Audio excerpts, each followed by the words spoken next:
Hi, this is Dr. Berglund, and this is one of my small little segments on Truth About Health. And today we're going to do this as a question and answer format. Well, acne is obviously part of growing up. I mean, it is a transitional process for a lot of kids. And it deals with the glands accepting all this extra hormone they're transitionally hormone getting. Most of it's testosterone. That seems funny for a lot of women because they go, well, I'm not getting testosterone. Yeah, you're getting increased testosterone too. Men are getting estrogen, women are getting testosterone. It's just that the difference is women get more estrogen, less testosterone, and men get more testosterone, less estrogen. But there is that balance. So from that side of things, it's a normal process. It's a transitional effect. The problem is dietary things and deficiencies tend to exacerbate the problem. So some of the things that might be affected by that, obviously people talk about greasy foods.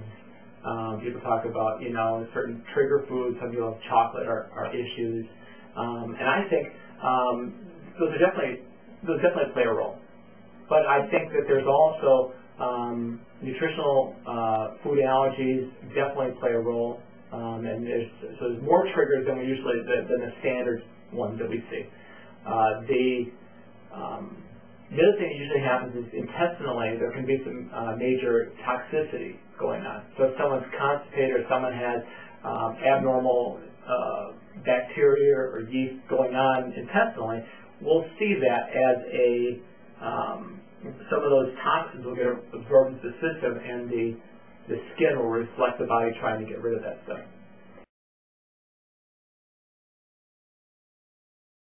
I use a technique called muscle testing. And so the technique allows me to screen for different problems. I'll see a dominant problem in food, I'll go after food. If I see it's food, it's nutrition, it's all over the place, it's hormonal, it's everything, then we'll evaluate it that way. By the way, you're thinking like manual muscle, I don't know what that is. You'd have to see it. It's a diagnostic tool that helps me isolate different problems and actually almost ask the body questions, and it responds and it tells me what's going on in the system. One of the things that is really effective is vitamin A. Now, the medical people have figured that out because that's where Accutane comes from. There's a bunch of retin A, there's a bunch of drugs out there that are derivatives off of vitamin A. Vitamin A has a very effective protective effect on the skin. So when there's organisms that are trying to get in on the skin level, the vitamin A is secreted and has a protective effect so that the organisms aren't allowed to come in.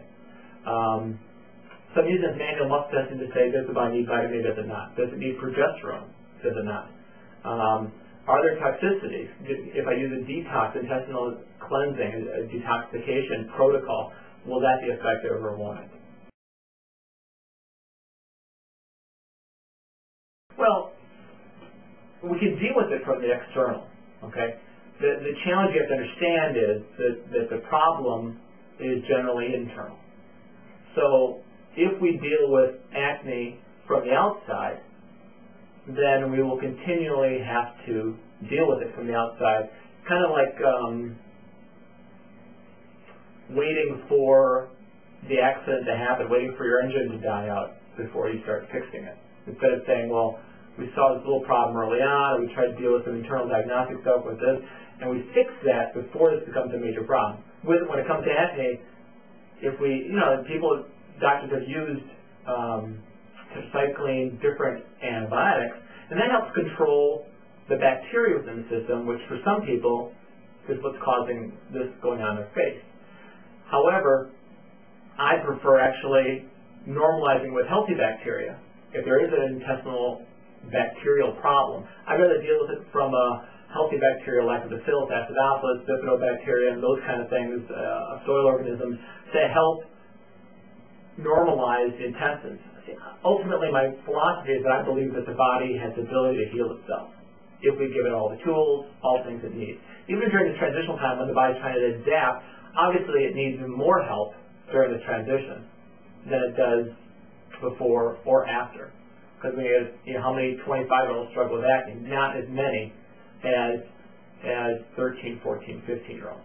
So there is obviously something going on there, but we should be able to help them through this, just like you help a woman through menopause. I mean, there's obviously extra needs during that time, but we can say, well, let's bring those hot flashes down, let's minimize the depression, let's help the balance, let's help the body get through this without the least consequence. And obviously the worst thing you can do for a kid is everybody sees their face first, and kids are first impression, they're like, you're cool, you're not, you're, da-da-da, and it's already hard being, 8th, 9th, 10th grader as it is, to much less to have this stuff on their face that makes them seem even more different and less pretty and, more geeky or whatever label you want to put on it, all the things that kids feel. So this is a huge thing for, as a parent, if you're watching this, I know you're sitting here thinking, oh my gosh, my kid's like, this is terrible for them.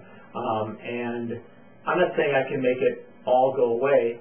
Sometimes we'll end up doing the facial cleansers, making sure they're washing their face right, and we're doing this other stuff, and that's how we get it all gone. But most people understand that when they're doing all these other things, they're still getting, unless they're perfect all the time, they're still getting acne, they're still having problems. And there's the things you see on the infomercials, what is it, the Proactive. It helps to a certain degree, but it's only partially helpful. It doesn't solve most of the kids' problems.